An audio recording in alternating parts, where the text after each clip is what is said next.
Please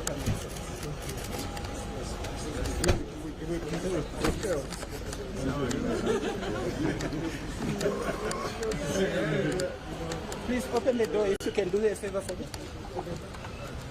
Please.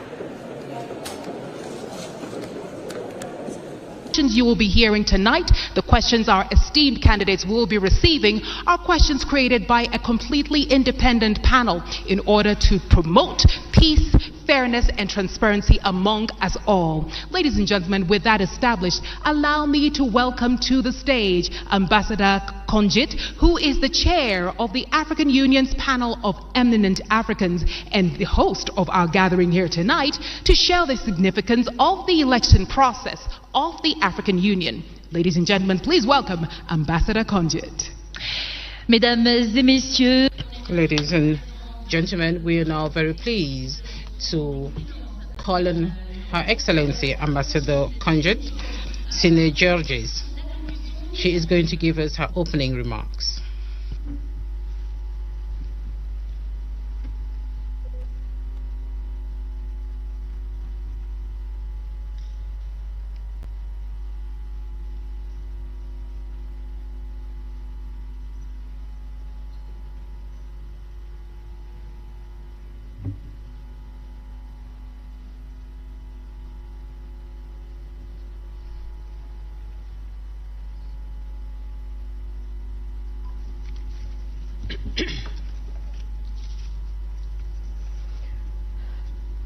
Excellencies, candidates for the posts of chairmanship of the African Commission, Excellencies, ambassadors, fellow Africans, ladies and gentlemen. Heartfelt greetings to our live audience here at the African Union Commission in Addis Ababa and all African citizens watching this debate.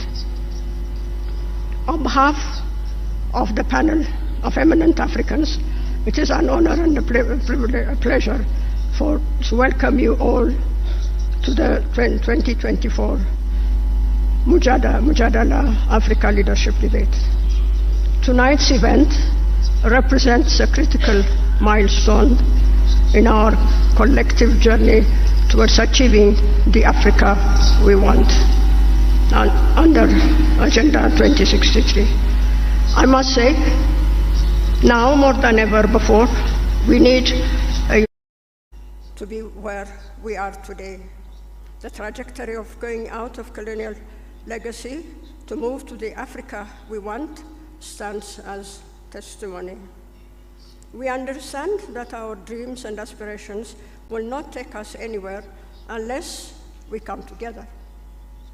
I had the immense pleasure as a young cadet of having seen the birth of the organization, the OAU, the Organization of African Unity, and followed its transformation to the African Union. I have seen their highs and lows. But one thing is for sure, if the African Union had not existed, we would have had to invent it. We have a long way to go to reach the Africa we want by 2063. The African Union Commission, our only vehicle to take us to our destination, has to be strong and fit for the purpose. We have to face together our current and future challenges, narrow inequalities, build more just and inclusive societies, resolve conflicts, in short, provide to our citizens what they are expecting. It has become more and more clear that the African Union has a rightful place on the global stage. It has become a partner that can't be easily pushed aside. We are claiming our place where decisions are made regarding our continent. Africa is coming out of age. This evening, the 3 candidates to the post of the chairpersonship of the African Union Commission are going to participate in a debate. I regret that the fact that our continent couldn't also have a female candidate and place the African Union Commission on the right side of history. This is a serious homework we have to take into consideration. Excellencies, ladies and gentlemen, I have the greatest honor and privilege to thank the general public for participating and for their interest in this process by sending questions. I would also like them to know that the concerns expressed by the public are taken care of in the questions.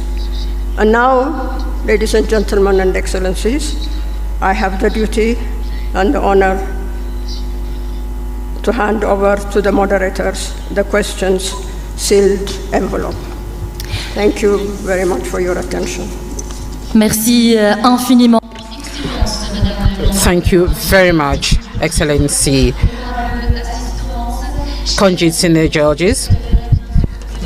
Dear participants, what we're going to see here, what Madam Conjit Senior Judges is going to do now, is to actually give to us an envelope that contains all the questions that we are going to ask. That is, either Anita or me will be asking the potential candidates who are vying for the position of the chairperson of the African Union Commission. Thank you very much, Your Excellency.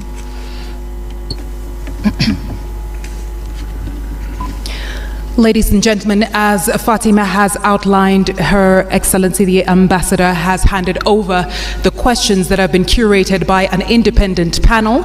As we mentioned, there will be 4 rounds, and here in my hand we have 4 envelopes sealed, and these envelopes will only be opened at the forefront of each one of the rounds. Merci infiniment. Thank you very much, Anita. Ladies and gentlemen, at the moment, we are going to introduce the various candidates vying for the position of chairperson of the African Union Commission. His Excellency Mahamadou Ali Youssouf, the Minister of Foreign Affairs of Djibouti. Your Excellency, His Excellency Mr. Raila Odinga, former Prime Minister of Kenya, and the third candidate will be His Excellency Richard James, the former Foreign Minister of Madagascar. Pride and honor that we invite our 3 esteemed candidates to now take their position on the stage. Ladies and gentlemen, I have the honor of welcoming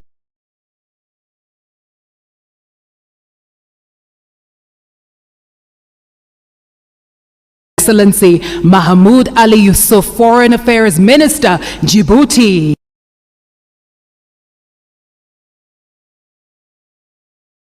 Former Prime Minister, Kenya, and we have His Excellency Richard J. Jandriamandrato, who is from Madagascar.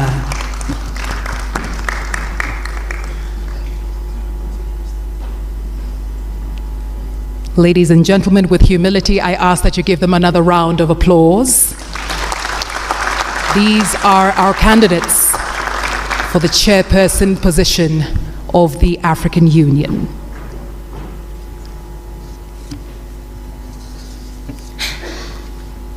Messieurs, bonsoir. Good evening, honorable gentlemen. You're welcome to this event, and you're all live on this debate. Millions of Africans are watching the Njandala debate, and like we said earlier on, each of you would have 5 minutes to introduce yourself. So we are going to start with you, His Excellency Mahmoud Ali Youssouf of Djibouti. Honorable Raila Odinga, Honorable Richard James, Deputy Chairperson of the African Union Commission, ladies and gentlemen, African citizens, good evening. My name is Mahmoud Ali Youssouf. I am 59 years old. I'm married with 8 children. Minister of Foreign Affairs of Djibouti for the past 20 years. And I am standing before you this evening to give you a brief presentation of my vision for Africa's future. Africa is at a crossroads of its evolution. Of course, it is actually lagging behind other continents in terms of peace and security, integration, and socioeconomic development. But Africa is moving forward. Africa is getting itself organized, and Africa is doing its level best to be on the international stage. The Africa that we want, an integrated, peaceful, and prosperous one, is first the choice of our people before the choice of its leaders. The founding fathers of the OAU in 1963 and to our leaders today who actually established the African Union more than 20 years, all the way down to the average citizen, we are trying to consolidate our diversity and to cement the unity of the continent. As we adopted Agenda 2063 and also the five plans, the African Union actually has a roadmap to achieve its goals, and the African Union is supposed to coordinate and also to implement the decisions of the policy organs. And if I am elected as chairperson of the commission, I am going to make sure that we work together, and we actually have to go beyond the 37% of the work that we have done so far. In terms of peace and security and early warnings, through the Continental Early Warning System, we are going to strengthen the Peace and Security Council, which has to be more proactive, and the member states will also have to be responsible. The panel of the wilds would be given the means to work to continue its mediation work, and I will do my level best to make sure that resources are mobilized to make the African standby force operational, and we can also use the African Peace Fund. And with the relevant bodies, I am going to continue or to carry out the reforms which have not been implemented today, and I'm going to diversify our financing, and I will do my best to make sure that African Union has its own financing sources. And I'm also going to boost intra-African trade. We should go beyond 80%, and I will bring down all the non-tariff barriers and facilitate the free movement of goods and persons across the continent. The place of Africa on the international stage will be one of my, and I'm going to be the voice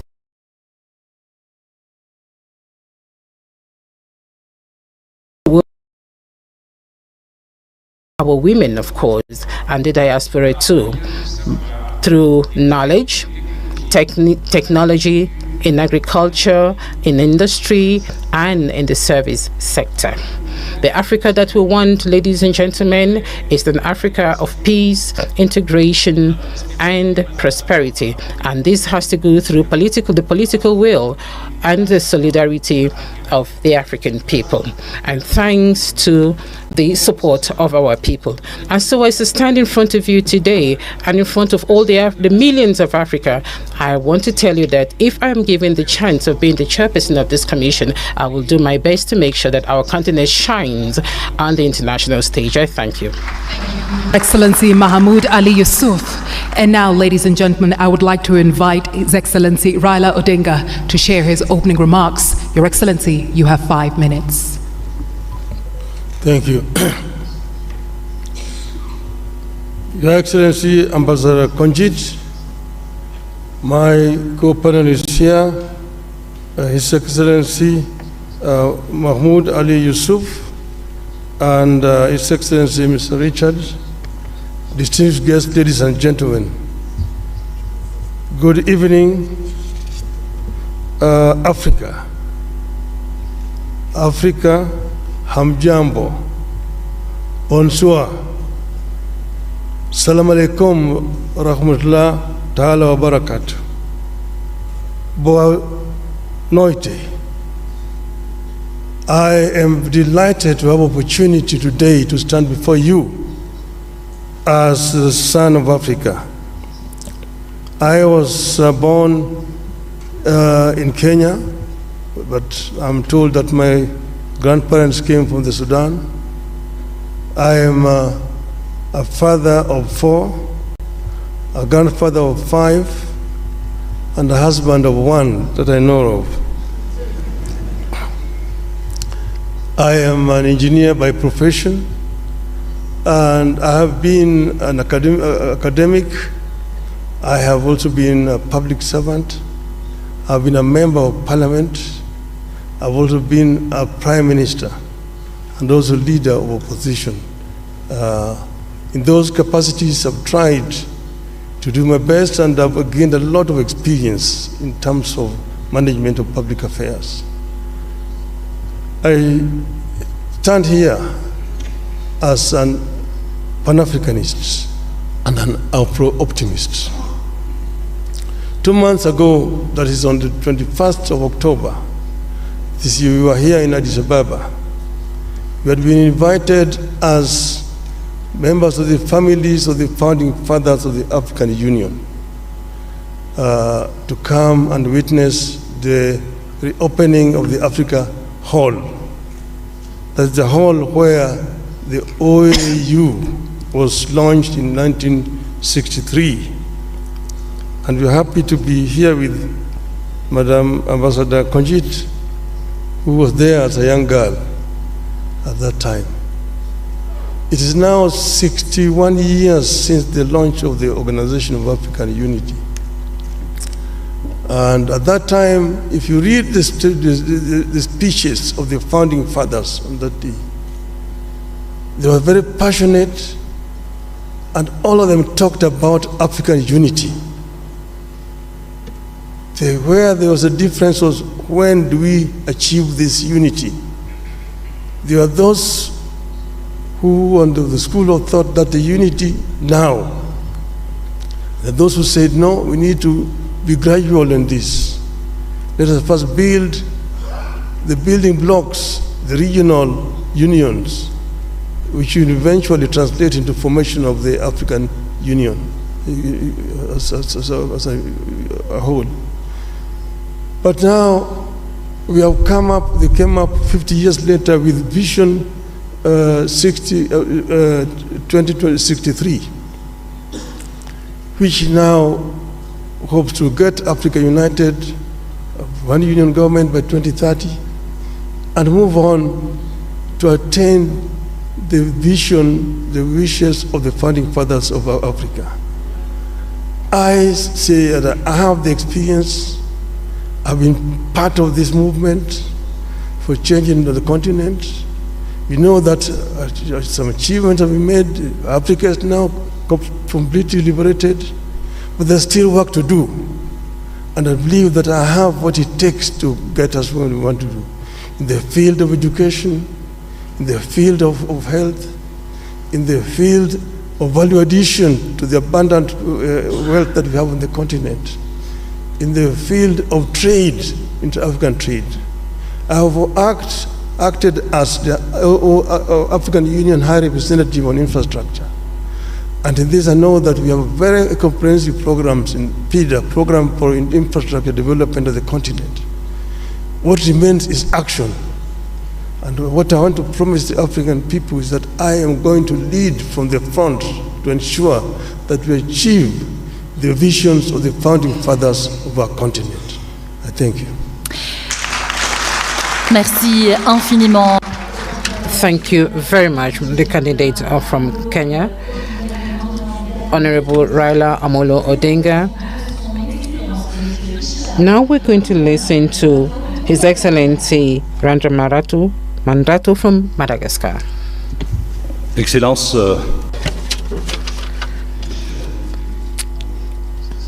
Excellencies, distinguished guests, to this very important event for the African people.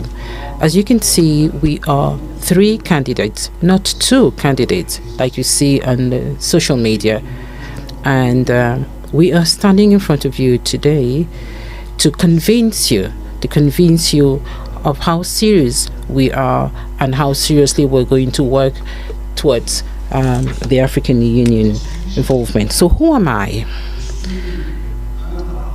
I am one out of 1.2 billion Africans. Just like you,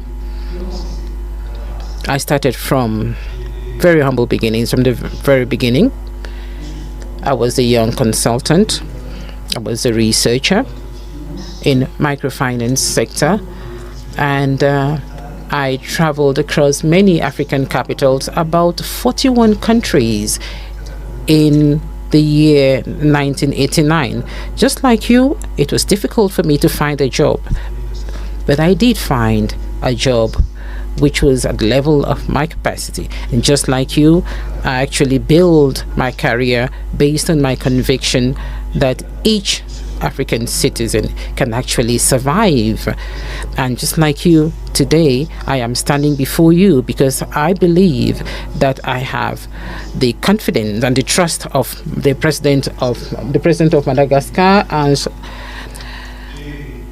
and I am proud. I am proud that I was actually supported by my country. Just like you, I've actually come a long way, and I have actually gotten to this level where I have the trust of my government. I was Minister of the Economy in my country because that is my specialty. I was also Minister of Foreign Affairs, and I'm here today standing before you to talk about Africa.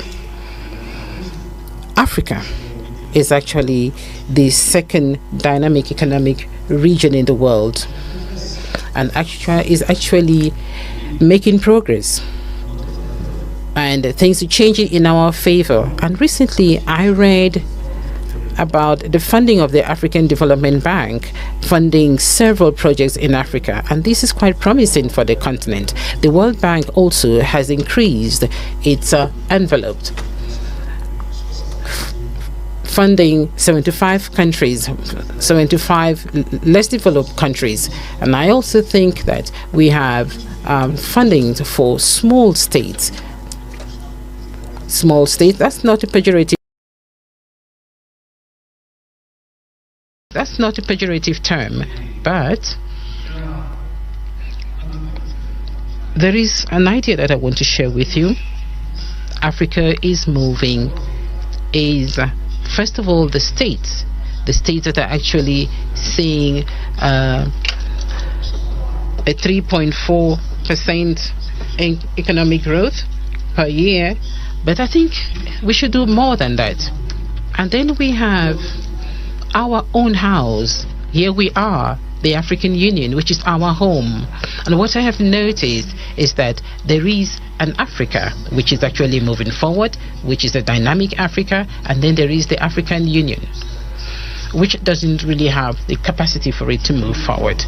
I am here before you today because I think it is indispensable and it is a must that those who want to have the quality, competence, conviction, of course, today, I think that I have those qualities, and I hope that I've been able to convince you. Thank you very much. Thank you very much, Your Excellency Richard Jandriamandrato from Madagascar. And now, ladies and gentlemen, this officially brings us to the beginning of our debate, where we move into the first round of questions. But before then, allow us to reiterate the rules and the guidelines for you, our esteemed candidates. You each have 4 minutes to answer the questions that will be posed, and you will each answer the absolute same question. Your Excellencies, with respect and humility, if you surpass the 4-minute mark, myself or my colleague will have to interrupt your response. And this eventually brings us to this moment, ladies and gentlemen, where my colleague and I will open the envelope for the first round of questions.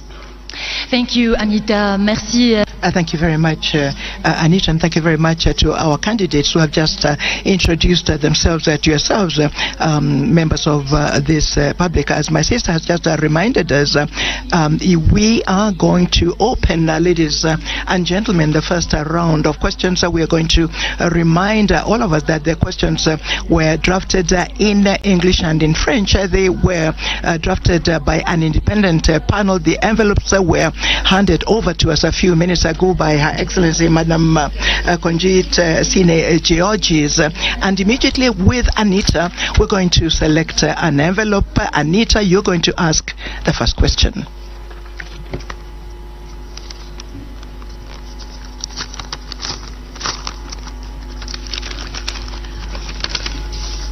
Esteemed candidates, your question in English, and after that my colleague here, Fatima, will Esteemed translate candidates, in French.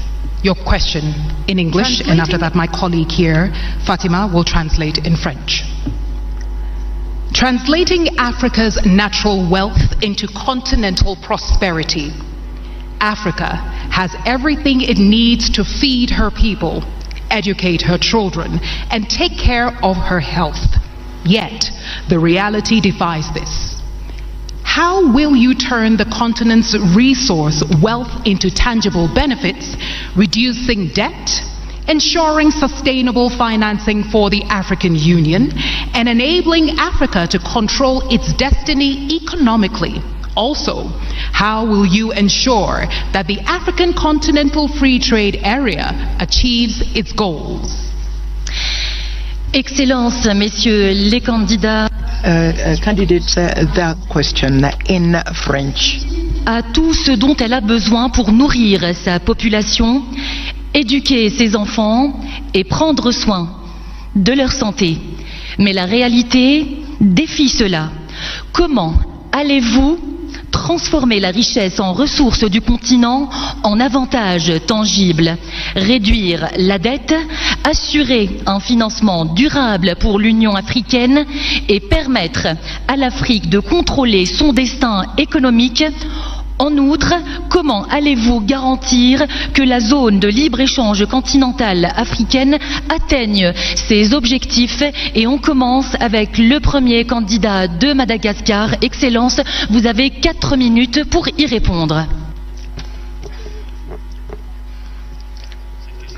This question that talks about the hopes. Then the first hope is that is contained in Agenda 2063, and we are going to just try and respond to this question. Perhaps not answer it completely, because you can't answer it in just 4 minutes. You can't show academically what it is that we can do in order to respond to this aspiration. So aspiration 1 of Agenda 2063 is as follows: a prosperous Africa based on inclusive growth and sustainable development. Your question.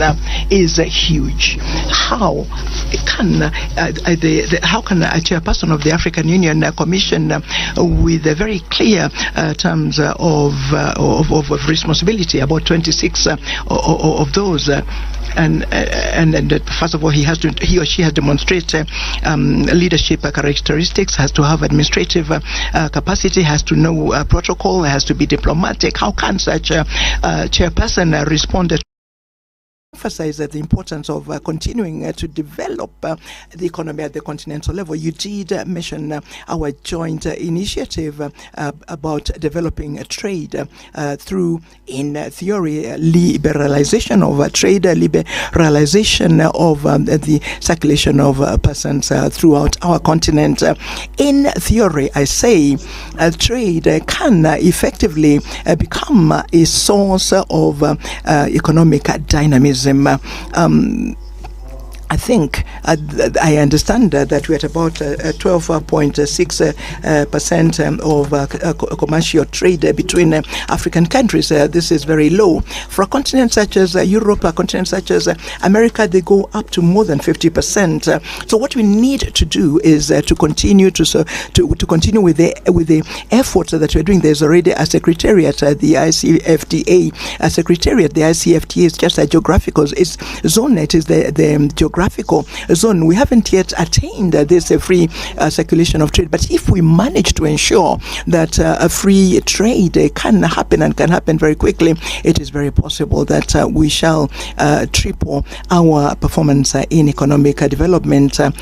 I am a farmer. I have a fish and chickens, and at a very small scale, and I support young farmers. And it's very difficult to pretend that one can have a good quality and one can sell the products to the neighbors. People are not able to really exhaust what is available in the market. But free trade is that. It is to learn how to master capital virtues, capitalism. Where do you find money, and what am I going to do to find the money? I think we need to start modestly. We need to start at the level of the local development, so that slowly by slowly, with support from the government and of course the support of the African Union, we shall then at the end ensure that all of the citizens, young, medium-aged, and especially women, can have the opportunity of participating in this large continental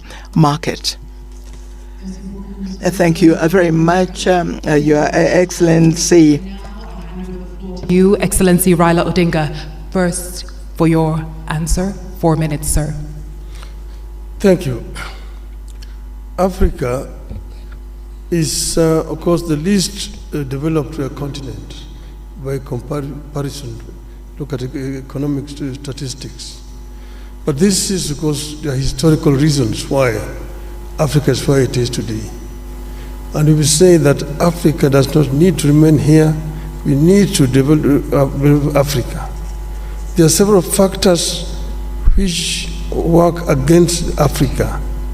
For example, the international financial infrastructure has worked very much against Africa, because African countries have been made to borrow money at a very high rate of interest compared to other countries of the same status as the African countries. So we need to address the issue of rearranging the international financial infrastructure. That is, I think, one of the major starting points. Now, Africa is the richest continent on the planet Earth in terms of raw materials. But it's a paradox that Africa also is the poorest in terms of living conditions. We say that we need not remain for perpetually the source of raw materials for industrial west or east. That we need to do value addition to raw materials which are coming out of Africa before we export them. And then we've also said that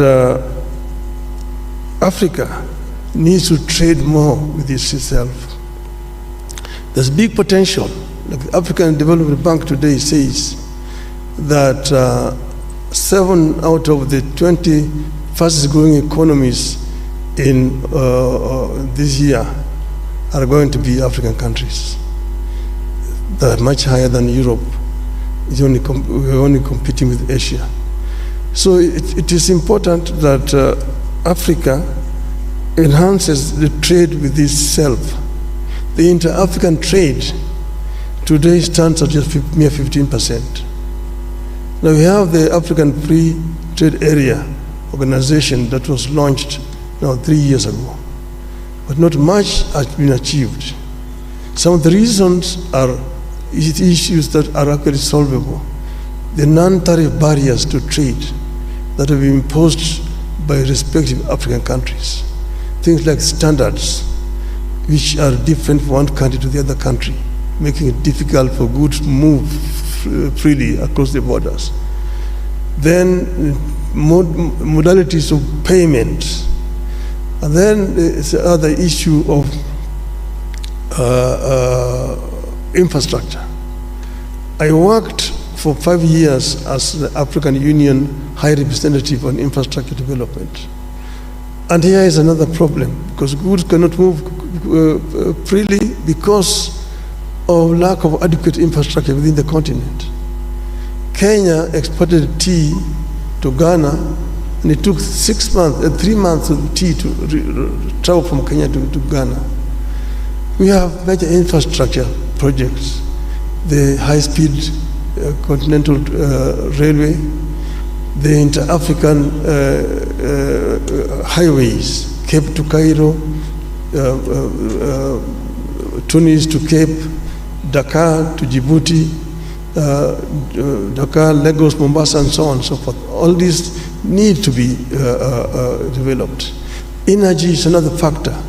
Energy is too expensive, but we can reduce the cost of energy and go green in the continent. Thank you so much, Excellency. Candidate from Kenya. Et à présent, mesdames et messieurs. And now, ladies and gentlemen, the response from His Excellency, the candidate from Djibouti.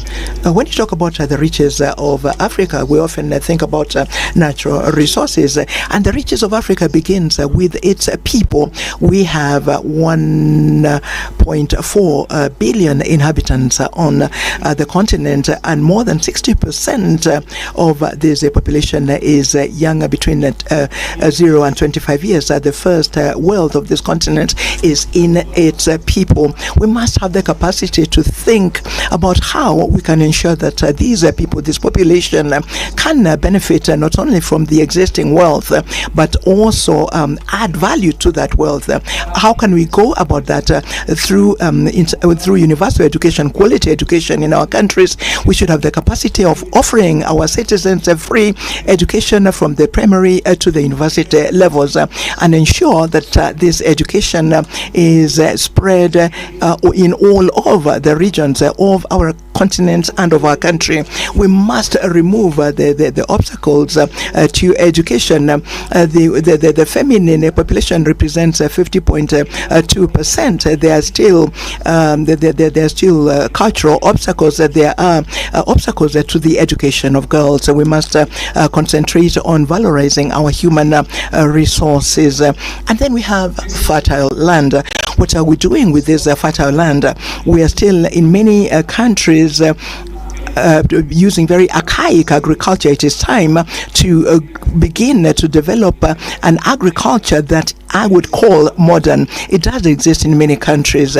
Look, for example, at a country such as Rwanda. Tea and coffee are actually, there's value added locally. Countries now, these raw products that we sell without adding value, we must be able to add value locally so that we can increase the wealth and also create employment. The transformation of agricultural products is a priority. So today, agriculture in many countries uses biotechnology. It uses the drip system. It uses seeds that are modified, that are quality seeds. Ethiopia uses quality seeds in in order to be able to produce maize today. Ethiopia produces maize and wheat because of these seeds that are quality seeds. It is important to think about transforming agricultural product in place that will ensure that the people can get out of food insecurity, ensure that there is a specialized agriculture. There has to be areas of specialized agriculture, and that, I would say, is one of the steps that will lead to ensuring that this world there can be at the benefit of the population. And then we come to natural resources. I acknowledge the work by President Museveni. He has said that he will not export petrol or gas as long as there will not be a refinery in Uganda. These are the examples from African leaders who take the destiny of their people in hand so that they can actually have value added locally. Now, trade, everybody knows that it is through trade that development happens. Look at China. China and all over the Chinese economy really target production and exportation. When you add value to our products, we can become exporters. Let me talk about tariff barriers and non-tariff barriers. That is not the problem. I think that the situation must be to, first of all, protect our wealth by transforming them locally. Thank you. Thank you, Your Excellency Mahmoud Ali Youssouf. Of round one, where I'm happy to announce we have a 5-minute break, and after this break we come to round two. You have been tuned in to us here from the African Union headquarters here in Addis Ababa, and we are bringing to you Mjadala Africa Leadership Debate 2024 with our 3 esteemed candidates vying for the position of chairperson of the African Union. Merci infiniment, cher candidat. Thank you very much, candidates, for having answered to the first question of the first round. Ladies and gentlemen, there's still 3 rounds to go in which you will all participate, and we're going to take a break of 5 minutes. We'll come back immediately after. Thank you very much for having listened to us. Thank you.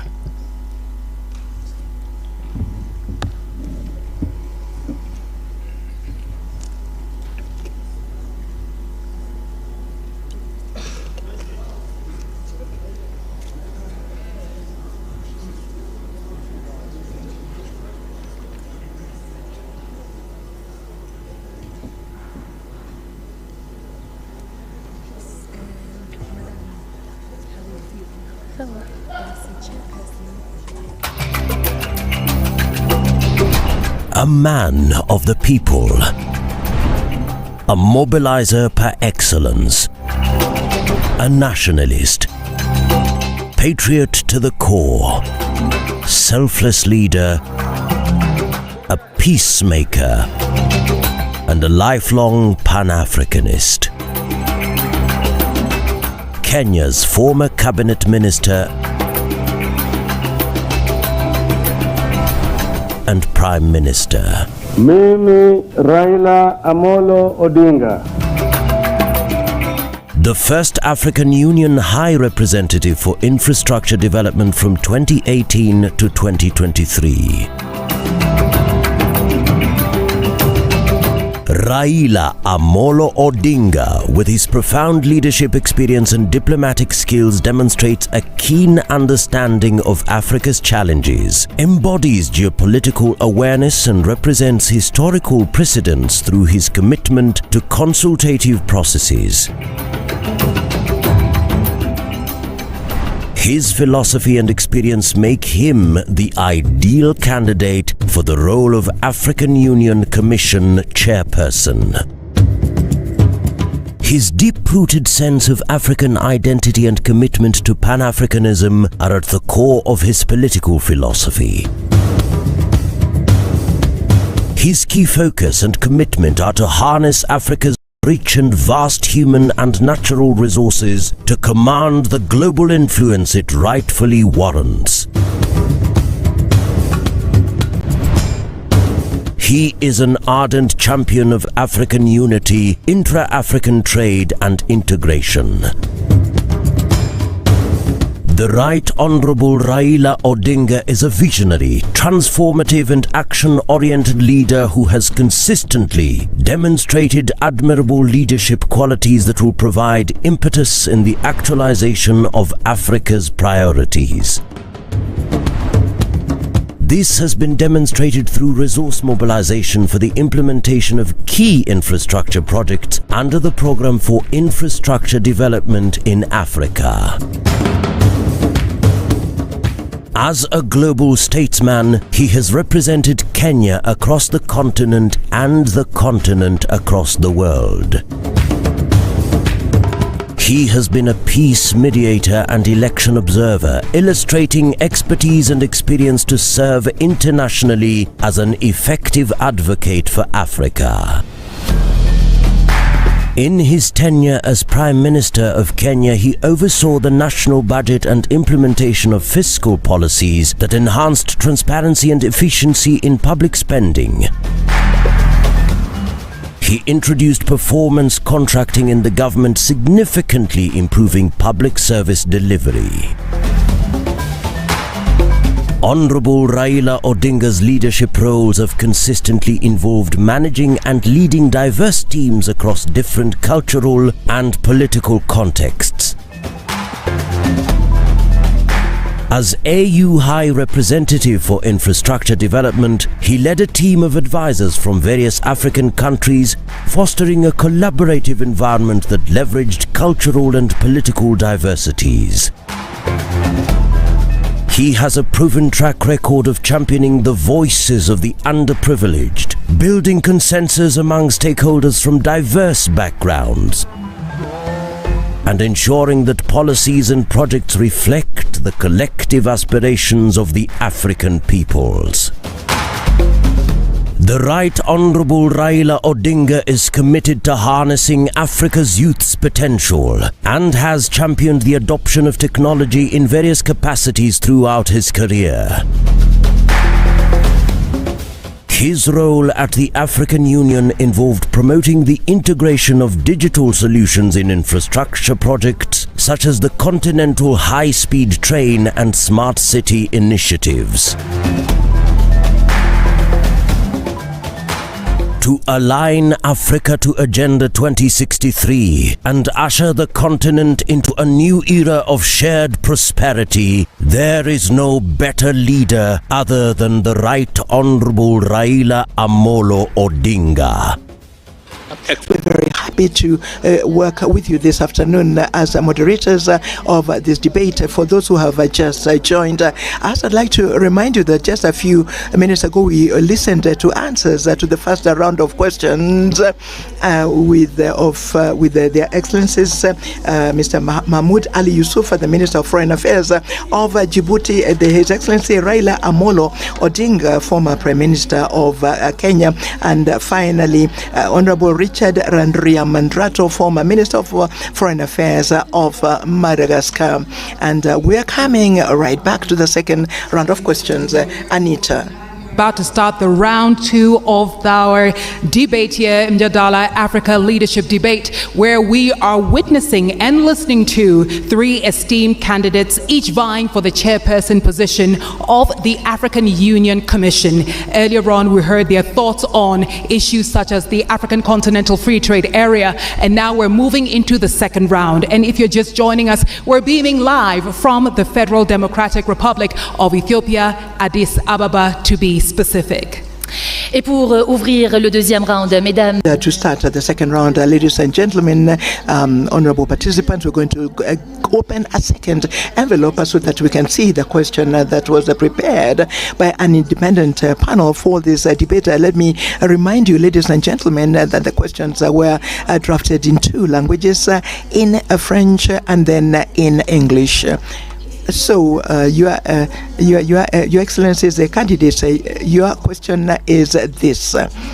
in spite of the hopes of the African Union to silence the arms between now and 2030, the conflicts continue to take place. How would you go about proposing African solutions so that you can ensure that there is a prevention, management, and a resolution that are effective and sustainable of conflicts? And how would you accelerate the advance of Africa towards a permanent seat in the United Nations Security Council? That's your question. Whose aspiration to silence guns by 2020, conflicts persist. How will you foster African solutions to ensure effective and durable conflict prevention, management, and resolution? And how do you plan to accelerate Africa's push for a permanent seat on the United Nations Security Council? Ladies and gentlemen, our esteemed candidates, the first to answer this round of questions will be His Excellency Raila Amolo Odinga. You have 4 minutes, Your Excellency. Thank you very much. Well, silencing the guns on the continent. As you know that in 2013, the AU met and passed a resolution to silence the guns by 2020. We are today in 2024, and the guns are not silent. They're very loud, roaring all over the continent. We need to address the causative factors of these conflicts. There are some which are conflict caused by poverty or deprivation. Some of them by conflict within the society, again, things like ethnicity and so on. Some of them are externally influenced or promoted. Some are religious and so on. So there's not a common factor. But what you need to do is to address the causative factors which could translate into these conflicts throughout the continent. And this is what I will do myself. First, as you know that our African countries are not at the same levels of development. Those which are more developed, like for example in terms of governance, there are some areas where you have got exclusions of people, and as a result of this, there's some people move to use other means. We need to find a way of creating an environment for dialogue within our societies so that we can be able to prevent these differences, conflict ending up into violent confrontation between the various groups. We don't need to put a time span, but I'm sure that it is possible to end these conflicts and stop the guns by 2035, in my view. The other one is the issue of Africa's representation on the Security Council. This is something that's been long overdue. As you know, that the UN was formed at a time when most part of Africa were colonies. And that's why the UN structure as today does not deal with the realities of the world today. And the situation where you have 5 countries sitting in the Security Council with veto powers, and Africa is not represented, a continent with 1.4 billion people, is not tenable and it's not accessible. And that's why I'm not going to talk about Africa's representation, but we're going to insist that Africa must get 2 permanent seats in the UN Security Council. This is only fair, because we are a continent of 55 sovereign nations. We cannot be excluded when Europe has got 3 permanent representations on the Security Council. Permanent representation with the veto powers is a must for Africa. And this I'm going to insist when I'm elected if the heads of state of Africa sees fit that I should lead this, I will work together with all the leadership of the continent to ensure that the continent gets a fair treatment on the international scene. Thank you so much, Excellency. Candidate from Kenya. Et maintenant, mesdames et messieurs. And now, ladies and gentlemen, the response from His Excellency, the candidate from Djibouti, His Excellency Mahmoud Ali Youssouf. Silencing the Guns is a flagship program, one of the 15 that our leaders have endorsed years ago. And then they put a number of mechanisms and structure around this flagship program so that peace becomes a reality on our continent. The first structure is the African Peace and Security Architecture. And then we have the strategy that we all know, Silencing the Guns. And to support this strategy, the African Union put in place a number of mechanisms. One of them is the Peace and Security Council. The other one is the Committee of Elders, the Committee of Chief of Staff. We have the Peace Fund, and we can rely on every kind of mechanism. So why is peace is not, let's say, a reality on the ground on our continent? There are a number of reasons. One of them is the political will of countries. We have to be outspoken and frank. We make decisions at the Peace and Security Council level.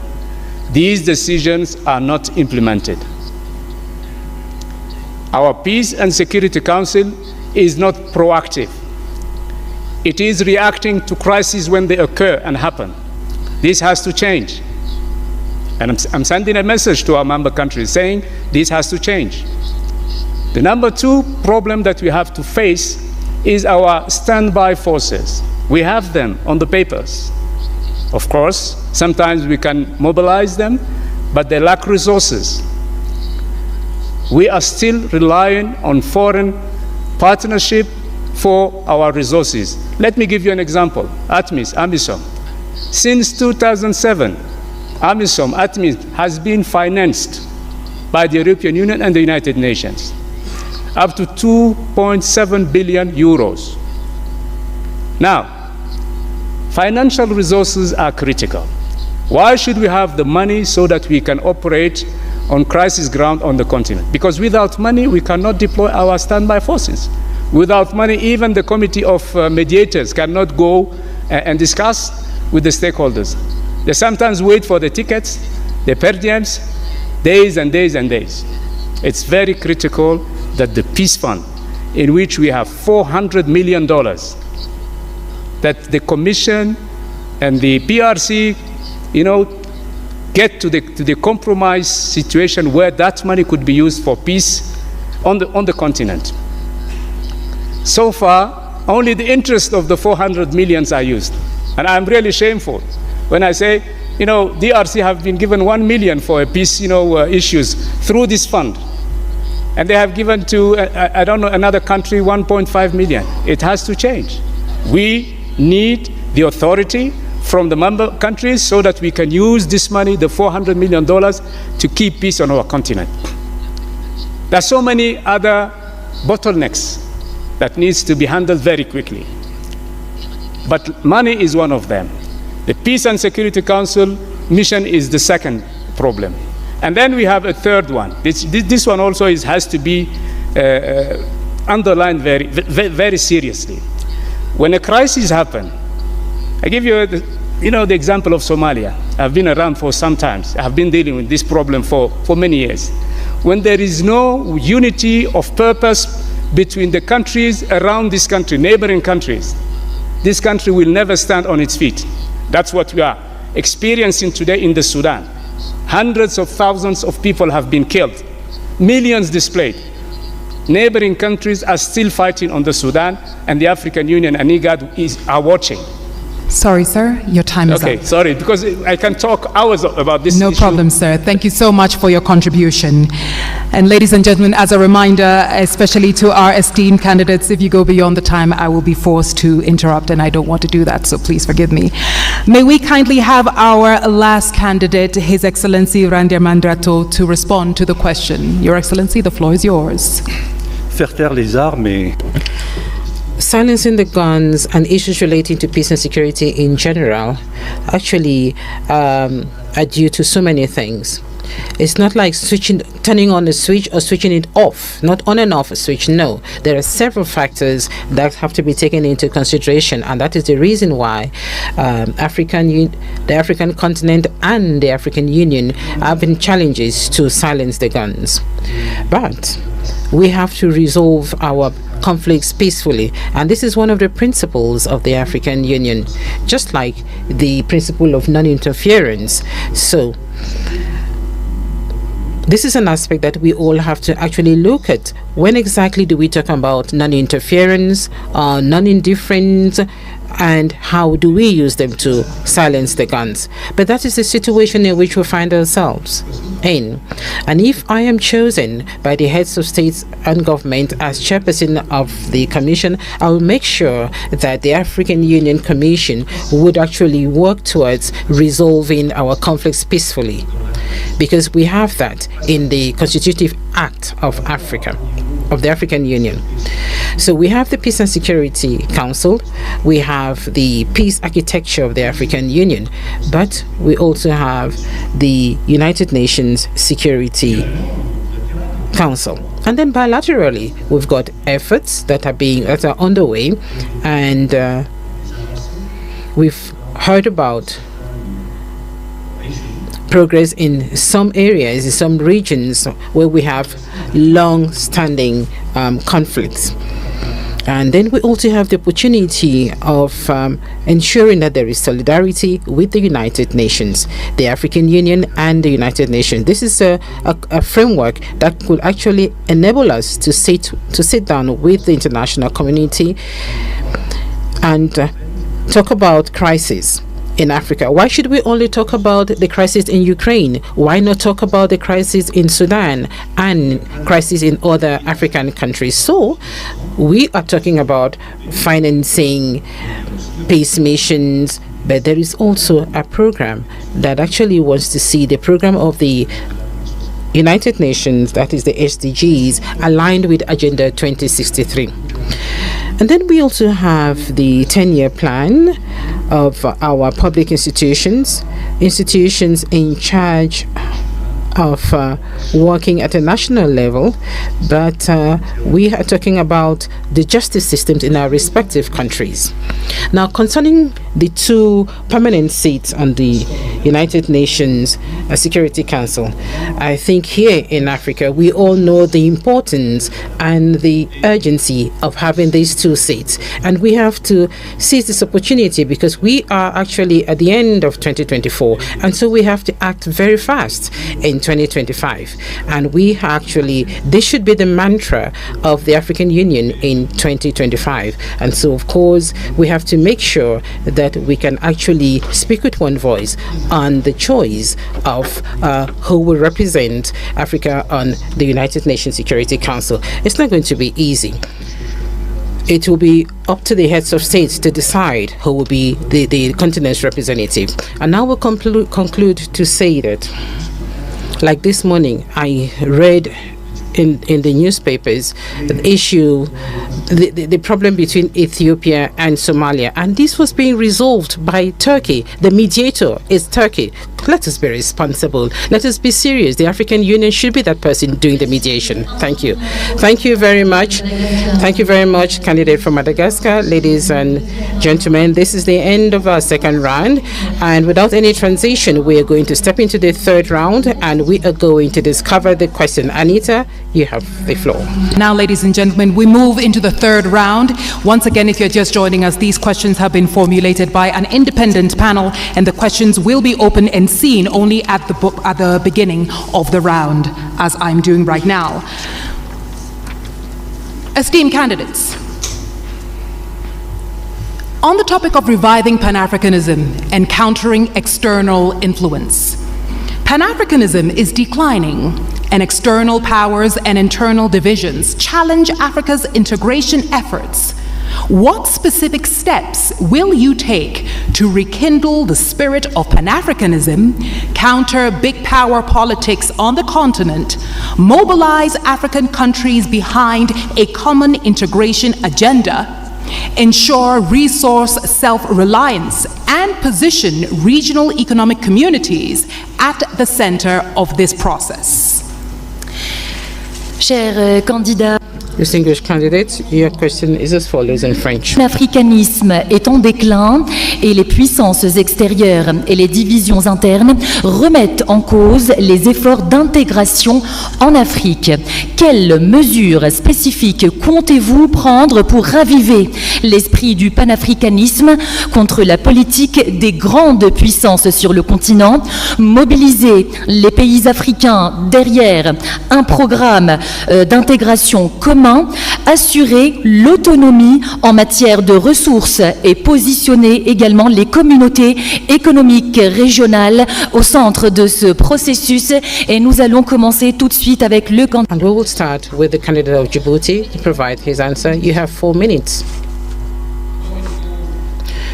First and foremost, we have to understand that we are living in a world which is multipolarized world. This is a world that is actually multipolarized, and this world would not provide space for a continent or countries that do not have the right economies, the military strength, the capacity that is required, and mostly that continent or country that is not on the world stage. This is a reality. So what can we do? What should we do? I think it is very important that the Global South should actually take action. And in the Global South, it is Africa that actually has to stand out. And how is Africa going to stand out? If we do not represent much in terms of global trade, you cannot actually sit around a table where decisions are being taken for the destiny of the world. And so integration is, I would say, an obligation, is a must. When we talk about obligation, it is important that the AFCFTA should actually be functional. It is important that intra-African trade be developed, and it should go beyond 18%. It is important that African countries should actually use their own resources. And so Africa has now a seat and the G20 table. We want to congratulate South Africa for chairing the G20 next year. And so it is important that the African Union Commission should be working hand in hand with the African Union to actually make sure that Agenda 2063 is a priority item on the agenda of Agenda 2063 of the G20. Africa has to be also on the UN Security Council. Just imagine 80% of the issues discussed at the UN Security Council is African problems. When we talk about security issues, who do we talk about? Africa. When we talk about food insecurity, we also hear Africa, Zimbabwe, Botswana, Ethiopia, Kenya, Somalia. They have actually been victims of natural disasters, but we are not the ones polluting the world. So the African Union should also be fully involved in the COP discussions. The COP discussions should also be held here in Africa. So a strong Africa has to be an Africa that is present on the global stage. We have to see that Africa has to be part and parcel of the global South, and this is what we have to do. And I'm going to make sure that our commission is going to work to ensure that Africa is part of the global South. Integration is a long-winded effort. It goes through solidarity. We are not working among ourselves. We are not speaking to one another as neighbors. Would rather trade with non-African countries because we have non-tariff barriers, because our currencies are not convertible. Our currencies are not convertible. If I want to trade in birr with Ethiopia, and Ethiopia wants to trade in in France, definitely there is loss of money. So we should have a payment and compensation system in Africa. We have to mobilize resources between 5 and 10 billion so that this compensation system is functional. Are we going to have a single currency in Africa? Why not? That is possible. Your Excellency Jandriamandrato, it's your turn, sir. 4 minutes. Je ne pense pas. Well, I do not think that Pan-Africanism is actually dying out. No, because Pan-Africanism is in us. We are Pan-Africanists. You cannot erase the history of this continent, the history which also includes the efforts of our diaspora. So Pan-Africanism is really not dying in Africa. It is true that we all have a huge responsibility. The current generation that we have to work to make sure that the future generation should not forget what our founding fathers actually had in mind when they were establishing the OAU, so that all those who are in Africa should continue to live the same dream the same dream. We inherited this continent from our founding fathers, and we have the Africa that we want. The Africa that we see is the Africa where we live in, and the Africa that we want is the Africa that we want to prepare and which we must prepare. And so there is a clear difference between the Africa in which we are and the African Union, which is our own home, the common house. And if the African Union Commission does not put in the right resources, the human resources and the financial resources, even the diplomats and the military, we will not get to where we want to be. And so I am of the opinion that it all depends on the will of the people to go beyond the challenges that we face today. We all know the problems of our African Union today.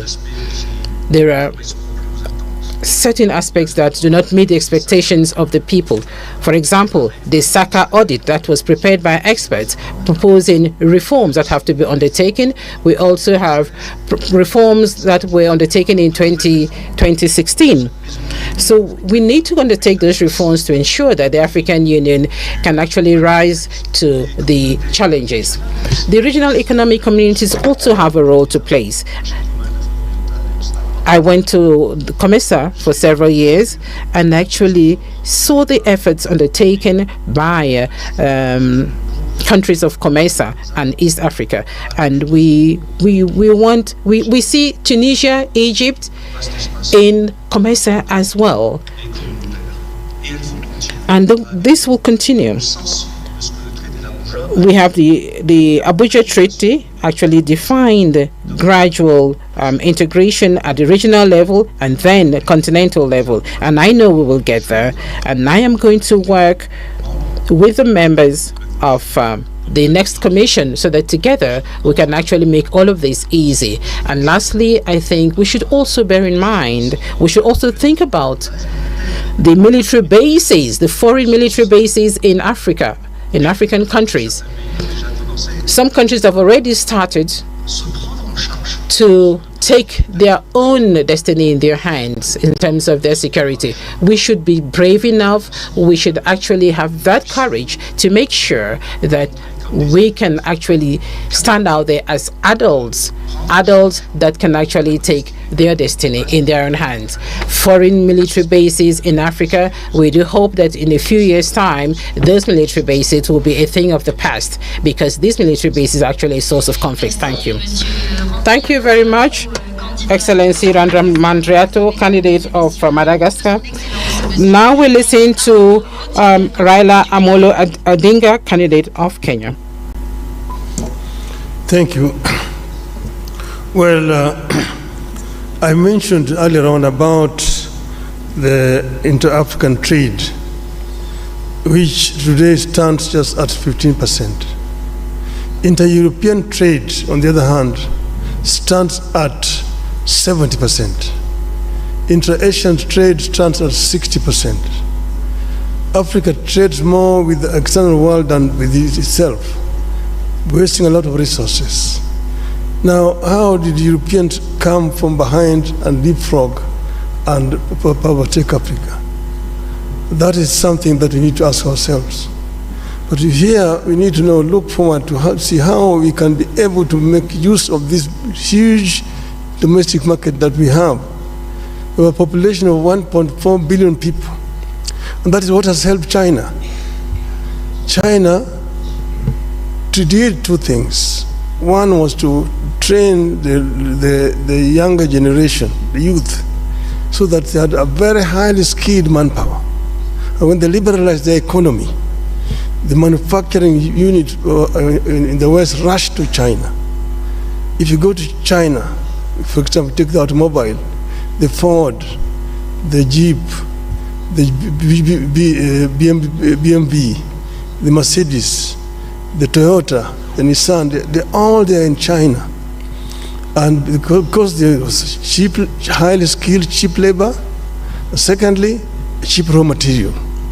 The raw materials which they were actually getting originally from Africa. And that is how China has managed to develop a 600 million people middle class. Africa can be able to fill the gap which is being left down there by China by actually coming together and opening up. So we need to come together as Africa and create an African market which will be able to attract investors to come to our continent. Africa is the youngest continent in terms of population. 70% of our population is below the age of 35. That is a big bonus. It can be a bonus or it can be a curse. If the youth are not empowered, given requisite knowledge and skills, they become a drug to society, drunkards, drug addicts, and criminals. But empowered, they become a real source for wealth creation. It is a pity today that many African youths drown in the Mediterranean trying to seek greener pastures in Europe because you have not created conditions that can retain them here. Now we are saying that we want to create a situation where every African youth must be connected to the internet, and using the artificial intelligence and information technology, we can be able to give this youth opportunity to work anywhere in the world when they're staying here on the continent.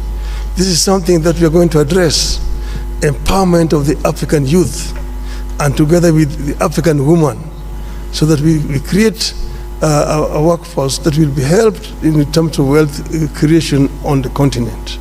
This will enable Africa to leapfrog and to catch up with the rest of the world. I'm saying that I want to be a vehicle to be used to help Africa to get there.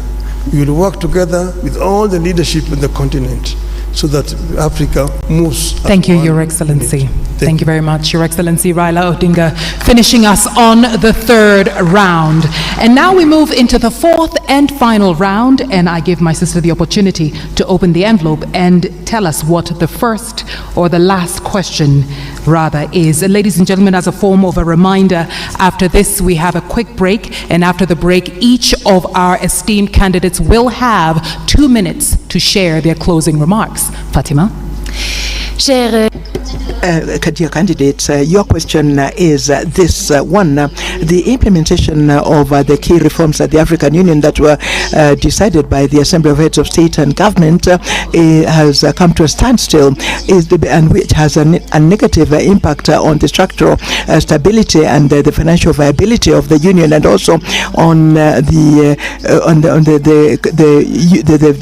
lack of the African Union to have an impact. Were you to become the chairperson, what new approaches would you adopt to reinvigorate the implementation of these reforms, rationalize the programs of the African Union, and strengthen its effectiveness in the long term? Under the topic of implementing of reforms agreed under the Assembly Decision 635, the implementation of key African Union reforms decided by the Assembly of Heads of States and Governments has stalled, with an adverse impact on its structural viability and financial sustainability, and the AU's focus on a few high-impact public goods. If you become chairperson, what new approaches will you introduce to reinvigorate the implementation of these reforms, streamline the AU's agenda, and strengthen its long-term effectiveness? Et j'invite à présent le candidat. I'd like to invite the candidate from Madagascar to respond first. First of all, we have to begin by bringing back order to our shared home, the African Union. I think this is the highest priority. The mandate of the chairperson of the commission as a whole is last 4 years. So that is a very short period of time to be able to change from top to bottom what needs to be changed in terms of institutional reforms of the African Union. So one must begin by bringing back order. I did mention a short while ago the recommendations of the SACA audit. I also mentioned the reforms that have already been proposed in 2016. There would be other reforms. What needs to be done were I to become the chairperson of the union would be to review the documents, and one cannot forget history. One cannot ignore history. I don't think we could. We are at the end of a process. We are at the beginning of a new process, and the outgoing team did what they were able to do with the resources that they had at their disposal. And I would like to thank the outgoing chairperson of the commission, Mr. Faki, and his entire team. And were I to be elected chairperson of the commission, I would work, of course, with the chairperson, because it will be a lady chairperson. Now, these reforms have to be prioritized. There are reforms at the level of the financing of the African Union. There are reforms in terms of mobilization of strategic partnerships. There are, of course, issues that have to do with the effectiveness in the area of peace and security. So we have to prioritize the reforms. Yet, once again, 4 years is too short a period of time. It is therefore important to review objective by objective. Strategic objective is what I mean of the 10-year plan 2024-2032. And since it was my responsibility in COMESA, one can perhaps plan for strategic planning over perhaps 2-3 years, which strategic planning would make it possible for us to identify the urgent issues and to align the financing of these issues. The 10-year plan does not allow one to do this. And maybe were we to have a strategic plan, we could perhaps be more specific and address the matters that need to be addressed urgently in the way of reforms. And I also think, as I said a short while ago, that the organs of the African Union, beginning with the Conference of Heads of State and Government, but also the committee of the PRC, the Permanent Representatives Committee, with the Pan-African Parliament and the other organs, all the organs of the African Union should agree on the speed they should work at, so that at the end of the day the reforms become visible, become tangible, and that the citizens of the continent can appreciate the effectiveness of a new of the new African Union led by a new team. Thank you. And now I yield the microphone to you, Excellency Raila Odinga. 4 minutes, sir. Well, we know where we are as African Union, and that's why the heads of state came up with that committee on reforms, which was headed by former president, current Rwanda President Kagame. The chairmanship has now been passed over to Honorable William Ruto, President of Kenya. I have had long discussions with President Kagame when he was chairing that committee, because I was working as a high representative of the AU on issues of infrastructure. And I know the kind of frustrations that you feel working that way. I know that 93% of the resolutions that are passed by the heads of state of the assembly are never implemented. Now, some of them are resolutions which were probably not necessary. Some of them are not implementable, but majority of them are just not implemented. Some have to do with the structure and management of the AU at the headquarters. I'm not trying to pass any judgment here because I know that Mr. Paki has worked very hard to try to make the organization move forward. The other one has been the issue of funding, which has been a major challenge, and look at other alternative sources of funding. When I was there as high rep on infrastructure development, we came up with a proposal to set up an infrastructure fund for Africa, using the African resources, because many of African countries have got a lot of money in sovereign funds, for which the AU can actually borrow without having to pay so much high interest. And this will help AU actually to spearhead the process of constructing some of these infrastructures. I mentioned the Trans-African railway network, Lagos to Cairo, the high speed. Then you have got Beira in Mozambique to Lobito in Angola and Walvis Bay in Namibia. Then you have got the LAPSET, which will come from Lamu in Kenya, running through South Sudan, Central Africa to Caribbean Cameroon, to create a land bridge that opens the interior of Africa and gives these landlocked countries in the continent access to the sea. So some of these are possible, but we need to think out of the box and ensure that most of these reforms which are being proposed are implemented.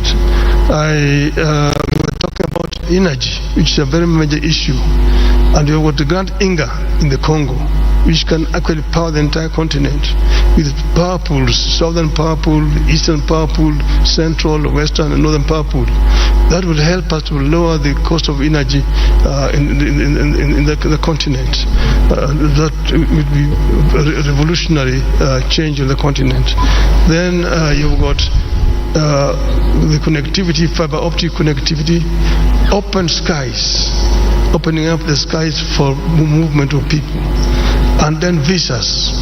To do visas is a big issue. Many African businessmen cannot travel across the continent without, because they don't have visas. Excellency, I'm really sorry to interrupt you. Les 4 minutes se sont écoulées. Nous allons maintenant suivre. We are going now to listen to the response from the last candidate for this round, the candidate from Djibouti. Let me start by paying tribute to our heads of states who have endorsed those reforms in 2017. And then the champion for those reforms was His Excellency President Kagame, and he passed the responsibility to President Ruto. Now, there are a number of reforms that have already been implemented. We have to recognize that. The size of the commission, we had 10 commissioners, chairperson, deputy chairperson, and 8 commissioners, and it has been reduced. We have what we call a golden rule in terms of managing the staff and the personnel. I'm still waiting for the SACA program to be implemented. I hope that this hot potato will not wait for us, one of us, when we'll be elected. But I hope that the SACA process will be implemented. It is about the personnel, the staff. We have moved from a lot of short contract employees to a permanent contract. That's very important. If you want to create loyalty, you want to create the ownership within your staff and personnel, you have to make them happy. They need to have a permanent contract, and it is in the SACA program. Now, the biggest bottleneck of the reforms is the financing. Our heads of state said we will pay 0.2% of eligible import to the Commission. Only 17 countries, 17, are applying and abiding by that rule. It has to change. I'm not going to impose that on our leaders. It's not my intention, but I will advocate for it. It's very important to have, that particular issue of mobilizing and fostering financing be resolved immediately. Then, our experts, there is a unit in the African Union Commission called the Reform Unit, led by Mr. Makoko, a very able African expert. But there are so many reforms that have not been implemented. One of them is PAP, the Pan-African Parliament. It's still a consultative organ. When is the Pan-African Parliament will become a legislative organ? They have passed in 2014 a protocol. Only 15 countries ratified that protocol. And this is one of the major reforms that we have to implement. Then we have on the judicial sector, the Court of Justice, the Commission of Human Rights. Sometimes they are fighting on issues. The Court of Justice do not open its doors to nationals, to African citizens, to NGOs. They are complaining. I am hearing complaints about the African citizens with regard to the Court of Justice. And then they are fighting. Who is doing what? The Commission of Human Rights. These reforms have to be implemented. And the Bureau of Liaison, a liaison bureau. We have so many on the continent. That's double use of those bureaus. Time is running, time is flying. So we have to rationalize. How can you imagine that you have 3 bureaus in the same region? And we're saying we should, have the golden rules for management. And whenever we want to touch one of the bureaus, it's a political matter. It's useless, but it is a political matter. The country that is hosting the bureau is saying, you won't touch it. It has to change.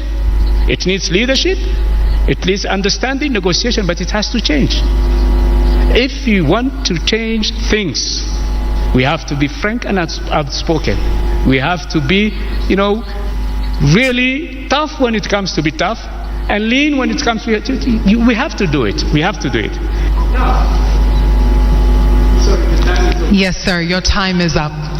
And now, ladies and gentlemen, that brings us to the end of round 4. If you are just joining us, we've had 4 rounds, and each of them has touched on a thematic area. And now we will go for a quick break. When we come back, the candidates each have 2 minutes to share their closing remarks. Mesdames et messieurs, nous remercions bien. Ladies and gentlemen, we'd like to thank our dear candidates for having responded to the last question of the 4th round of this. Na mtazamaji, kama ulivyosikiza ni mdahalo wa wenyekiti wa AU ambapo wamefika short break, and after the break each candidate will have 2 minutes to make their closing remarks. See you in a short while.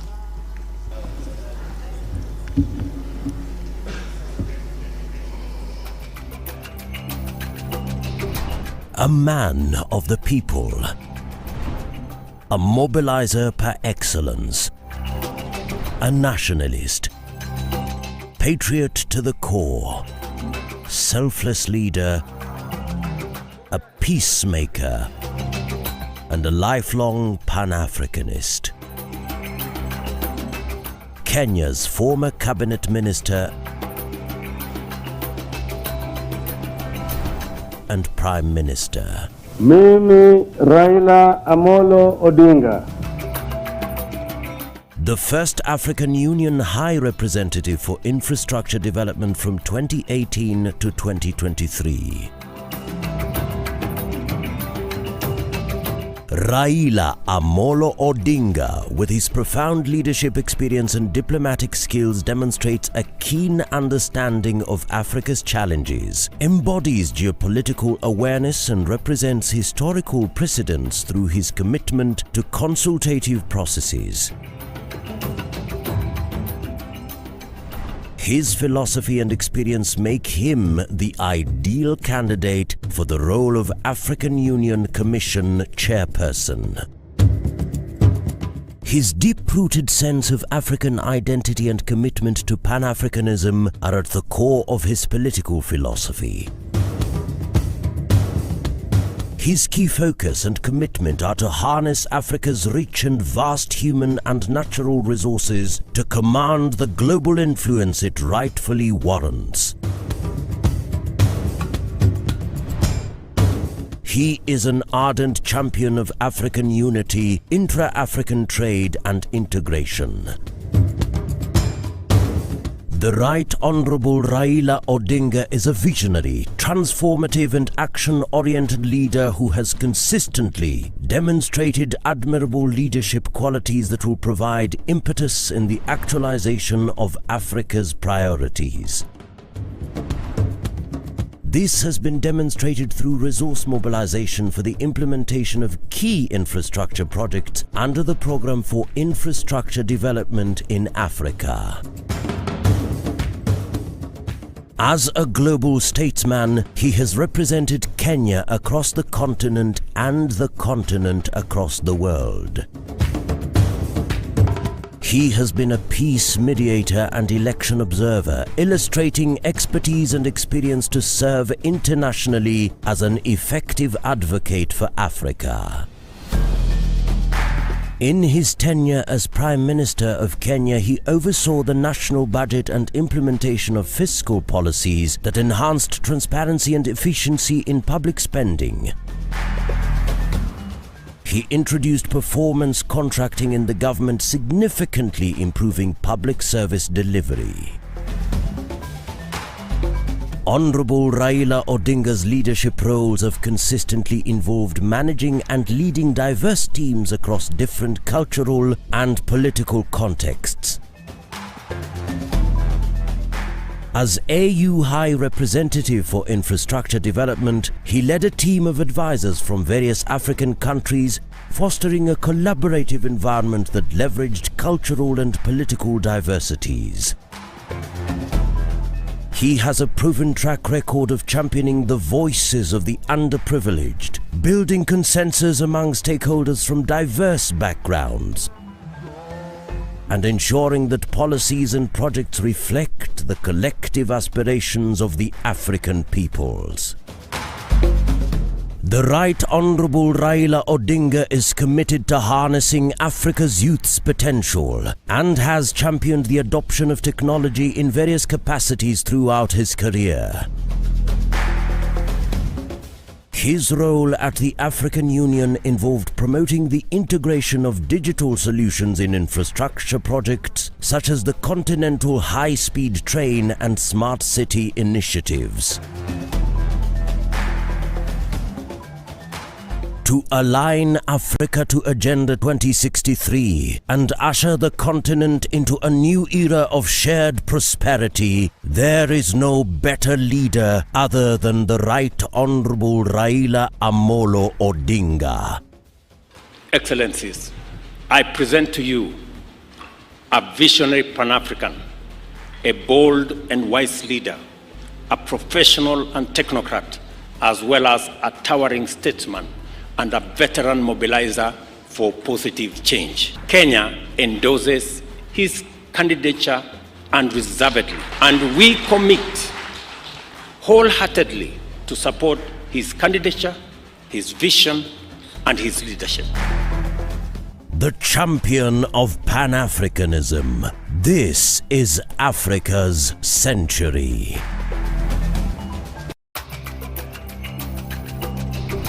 A man of the people, a mobilizer par excellence, a nationalist, patriot to the core, selfless leader, a peacemaker, and a lifelong Pan-Africanist. Kenya's former cabinet minister And we want to say a special thank you to our audience around the world. The questions you sent truly informed the kinds of questions that we then asked our panel here. And we are very happy that you were very involved. It goes to show that indeed the Africa we want is in your hands and that you are actively involved in doing this together. And now, ladies and gentlemen, we are back to our last session. My name is Anita Erskine, and I'm joined here by my colleague Fatima Sharif, who is our French speaker. Merci beaucoup. Merci beaucoup. Thank you very much, Anita. Ladies and gentlemen, thank you very much for being with us for this final lap of the Mjadala Africa Leadership Debate of the African Union. You have listened during the debate, the questions that were raised, the answers that were given by the different candidates, and we're coming to the end of the debate. And so, Anita, we're going to listen to the closing remarks to the candidates. So thank you very much, Fatima. Candidates, you each have 2 minutes to share your closing remarks, or better still, your last words. We will start this round with His Excellency Raila Odinga. Thank you. I am delighted to have the opportunity to address our people of Africa. And as I've said, I am ready to work for Africa. There are reforms that will be necessary so that AU can work more effectively. One of these reforms will be financial reforms, so that we are able to bring in the African private sector into the funding. I mentioned also the issue of sovereign funds that we can use. We can create a fund that will enable AU to do all its money work. Then there's issue of 0.2% of the duty, which only 17 countries are remitting. I will work to ensure that all the countries actually pay their dues to the Union. This is what happens in the European Union, and that's why European Union is able to even fund African Union. It's a shame. We can be able to fund this organization out of our own resources on the continent. And this is what I'm going to try to do. And I said that I am ready on day one when I'm appointed. I will not need any kind of induction. I'm ready to work for the continent. And I will offer my best. The days of Africa have come. The African lion will begin to roar and tell its Asian tiger counterpart and the European bear and the American jaguar that this is going to be Africa's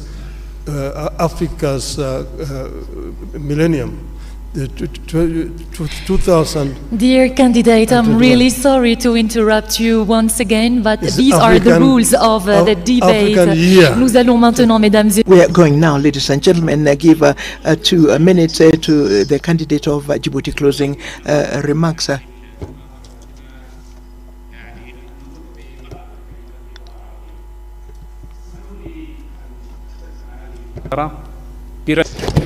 Thank you so much, and let me speak in Arabic. I would like to say that if I will be elected as the chair of the African Union Commission, I will be up to your aspirations, and I will defend the interests of our continent, and I will work diligently to defend our continent, and with the full modesty, I think that I deserve it. Je souhaite à nos pays, à nos peuples africains. So I wish for our African people, our countries, a very happy 2025. Africans tonight, I wish to all African nations and citizens all the best. Thank you for your support. Thank you very much, Your Excellency. And now 2 minutes for you, His Excellency Richard J. Jandriamandrato. En 2025, in 2025, there will be a new team that will be leading for 4 years. Will be leading the African Union Commission for 4 years, and there shall be 8 high-level public servants like most of us, and we shall be the ones to continue with reforms. We shall be a united team, a team that will have the team spirit to continue in the implementation of the 10-year plan of Agenda 2063. I do regret that this evening we're not able to handle subjects that are so urgent because we did not have enough time. Issues such as public health, the debt, issues of financing and financial institutions of the African Union, questions that have to do with the participation of the civil society and the diaspora, the questions that are linked to information and digital technology. I'm sorry we did not have time to deal with those issues, but on another, we shall have other opportunities, and I shall be able to make my modest contribution. Like in public sport, there have to be players, and there have to be those who choose, who select the players, those who select the heads of state. It is up to them to select the team that will lead the African Union Commission for their need. We need a leader. Men and women need a leader, and I hope that in 2025 the wisdom of heads of state and government will balance the team that will win, so that the Africa that we want can continue to win the battle for sustainable development. Thank you. Thank you very much for these closing remarks that have been made by the different candidates. Candidates, ladies and gentlemen, please, another round of applause for our esteemed candidates. Tonight, we have heard from His Excellency Mahmoud Ali Youssouf, Foreign Affairs Minister Djibouti. We've also heard from His Excellency Raila Amolo Odinga, former Prime Minister of Kenya. We've also heard from His Excellency Richard J. Jandriamandrato, who is the former Foreign Affairs Minister of Madagascar. Each one of our candidates has done an exceptional job talking about the thematic areas that were set before them. We've talked about advancing economic integration. We've talked about promoting peace and security as well as democracy, Africa's place in global affairs, and reforming the African Union amongst many. Ladies and gentlemen, it's been an absolute honor bringing you Mjadala Africa Leadership Debate 2024. Merci infiniment. Thank you very much, Anisha. Ladies and gentlemen, we have come to the end of the Mjadala Leadership Debate, direct streamed line from the headquarters of the African Union in Addis Ababa. We were delighted to have you with us for the moderation of this debate. Of course, we wish the different candidates all the very best. The election of the new chairperson will take place at the level of the African Union Commission. It will take place in February next year, and thank you to all of you for having been with us, and have a good evening.